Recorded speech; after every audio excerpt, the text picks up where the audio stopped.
அண்மை செய்தி, ஈரோடு கிழக்கு இடைத்தேர்தலை புறக்கணிப்பதாக பாஜக தெரிவித்துள்ளது. விவரங்களை வழங்குவதற்காக செய்தியாளர் விக்னேஷ் முத்து இணைப்பில் இருக்கிறார். விக்னேஷ் முத்து, கூடுதல் விவரம்.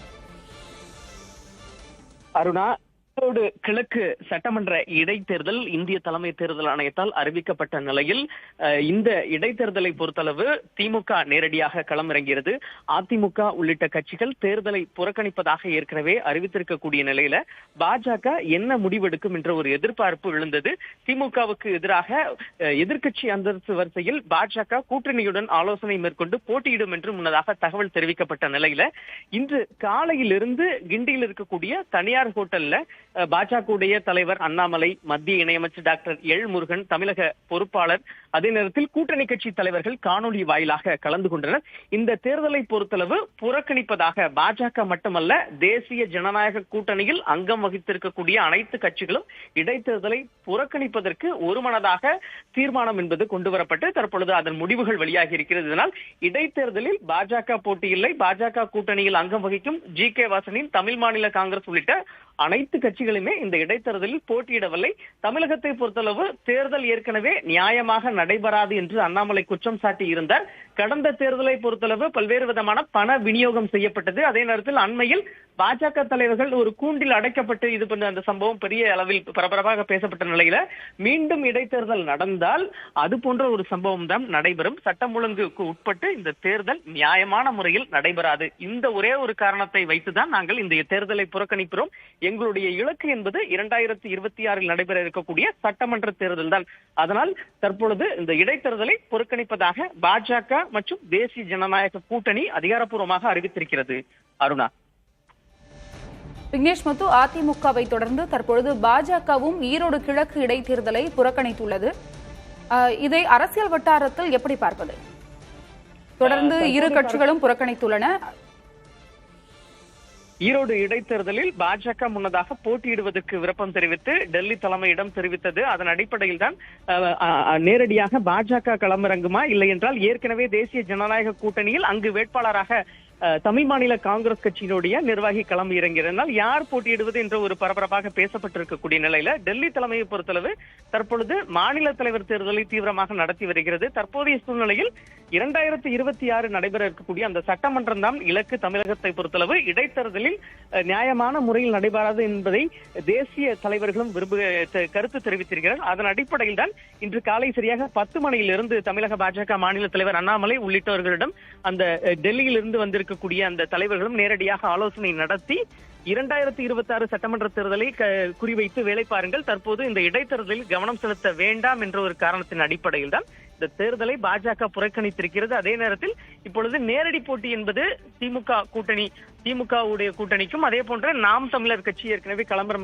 களமிறங்குவதாக தெரிவித்திருக்கக்கூடிய நிலை அந்த நேரடி போட்டி தான் இருக்கிறது.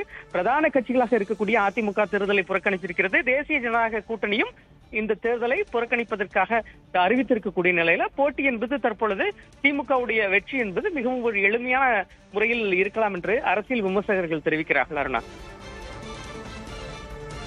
விக்னேஷ் முத்து, பாஜக தற்பொழுது அந்த அறிவிப்பை வெளியிட்டுள்ளது. அந்த அறிவிப்பில் மேலும் என்னென்னலாம் கூறப்பட்டுள்ளது? அருணா, இந்த அறிவிப்பு பொறுத்தளவு இன்று காலை முழுவதும் நடைபெற்ற அந்த ஆலோசனையில், அதாவது காணொலி வாயிலாக ஜி.கே. வாசனாக இருக்கட்டும், அதே போன்று டிடிவி தினகரன் உள்ளிட்ட முக்கிய தலைவர்கள் தேசிய ஜனநாயக கூட்டணியில் யாரெல்லாம் அங்கம் வகித்திருக்கிறார்களோ அந்த தலைவர்கள் கலந்து கொண்டார்கள். அதன் அடிப்படையில் சட்டமேதை அம்பேத்கர் அவர்கள் நமக்கு வழங்கி இருக்கக்கூடிய அரசியல் சாசன சட்டத்திற்கு நேர் எதிராக செயல்பட்டுக் கொண்டிருக்கிறது திமுக அரசு. இந்த ஆட்சியின் அவலங்களை தினந்தோறும் சகித்துக் கொண்டிருக்கக்கூடிய மக்கள் திராவிட மாடல் அல்ல, டிசாஸ்டர் மாடல் என்று உரக்க சொல்ல தொடங்கிவிட்டார்கள். ஈரோடு கிழக்கு தொகுதியை பொறுத்தளவு நடைபெறுப்பது இடைத்தேர்தலுக்கான இடைத்தேர்தல். கடந்த 2023 ஆண்டு நடைபெற்ற இடைத்தேர்தலின் பொழுது பொதுமக்களை பட்டியல் அடைத்து வைத்து கொடுமைப்படுத்தியதை நாங்கள் நேரடியாக பார்த்தோம். ஆளுங்கட்சி என்ற அதிகார மமதையில் திமுக தேர்தல் விதிகளை எல்லாம் மீறி செயல்பட்டதை நாம் அனைவரும் எதிர்கொண்டோம். இதனால் நம்முடைய இலக்கு என்பது தமிழகத்தில் இருந்து திமுகவை முழுமையாக அகற்ற வேண்டும். அந்த இலக்கை நோக்கி நாம் பயணித்துக் கொண்டிருக்கும் பொழுது இந்த இடைத்தேர்தல் என்பது தேவையில்லை. மீண்டும் கால்நடைகள். நம்முடன் இணைப்பில் இருக்கிறார் மூத்த பத்திரிகையாளர் திரு தராசு ஷியாம் அவர்கள். சார் வணக்கம். வணக்கம் சார். ஈரோடு கிழக்கு இடைத்தேர்தலை தற்பொழுது பாஜக புறக்கணித்துள்ளது. இதை நீங்க எப்படி பாக்குறீங்க? அதிமுகவும் தேமுதிகவும் புறக்கணித்திருக்கிற சூழ்நிலையிலே பாரதிய ஜனதா போட்டியிட்டு இருக்க வேண்டும். காரணம், அது வெற்றி தோல்வி என்பது முக்கியமல்ல. இடைத்தேர்தலை பொறுத்தவரையில் பாரதிய ஜனதா ஏற்கனவே அவர்கள் வைத்து வருகிற ஒரு மாற்று சித்தாந்தம், அதாவது வலதுசாரி சித்தாந்தம் என்று கூட நாம் எடுத்துக்கொள்ளலாம். ஆனால் திராவிட சித்தாந்தத்துக்கு நேர் எதிரான ஒரு சித்தாந்தம். திராவிட சித்தாந்தத்தை பிரதிநிதித்துவப்படுத்துவது திமுகவும் அதிமுகவும் தேமுதிக உள்ளிட்ட கட்சிகள். நேர் மாற்று சித்தாந்தத்தை முன்வைக்கிற பாரதிய ஜனதா இந்த இடைத்தேர்தலிலே போட்டியிட்டு இருந்தால் எவ்வளவு குறைவான வாக்கு சதவீதம் பெற்றாலும் சரிதான், அத்தனை சதவீதம் மக்கள் ஆதரவாக இருப்பார்கள் வலதுசாரி சித்தாந்தத்திற்கு என்கிற ஒரு பொருள் கிடைத்திருக்கும். குறிப்பாக ஈரோடு என்பது அனைவருக்கும் தெரிந்த விஷயம்தான், பெரியார் பிறந்த மண்.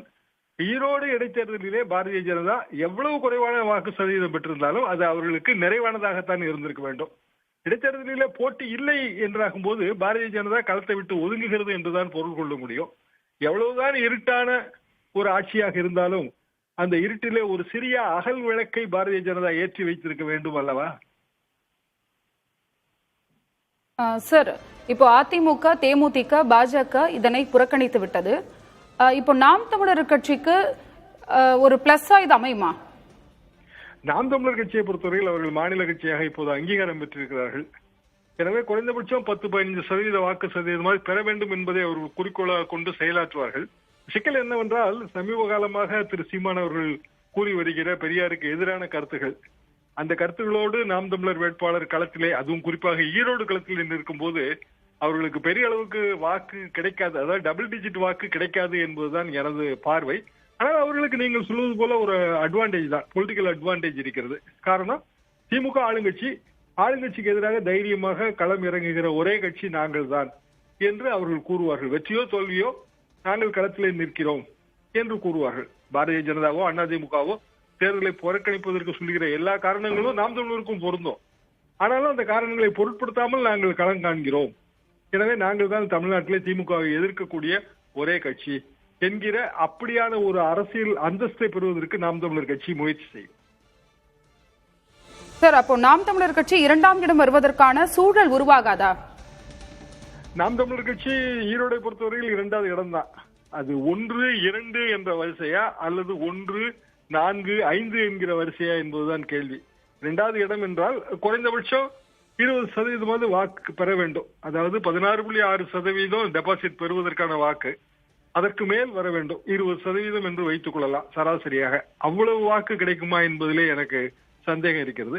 என்றாலும் நாம் தமிழர் கட்சிக்கு அடுத்து வரவிருக்கிற எல்லா நாட்களிலும் திமுகவுக்கு எந்த அளவுக்கு முக்கியத்துவம் கிடைக்கிறதோ அந்த அளவுக்கு செய்திகளில் முக்கியத்துவம் கிடைக்கும். நாம் தமிழர் வேட்பாளர் அறிமுகத்தில் இருந்து துவங்கி கடைசி பரப்புரை வரைக்கும், அதாவது இன்னும் சொல்லப்போனால் வாக்குப்பதிவு வரைக்கும் நாம் தமிழர் கட்சியின் வேட்பாளர், நாம் தமிழர் கட்சியின் சின்னம், நாம் தமிழர் கட்சியின் பெயர், இவை எல்லாமே களத்திலே நிற்கும்.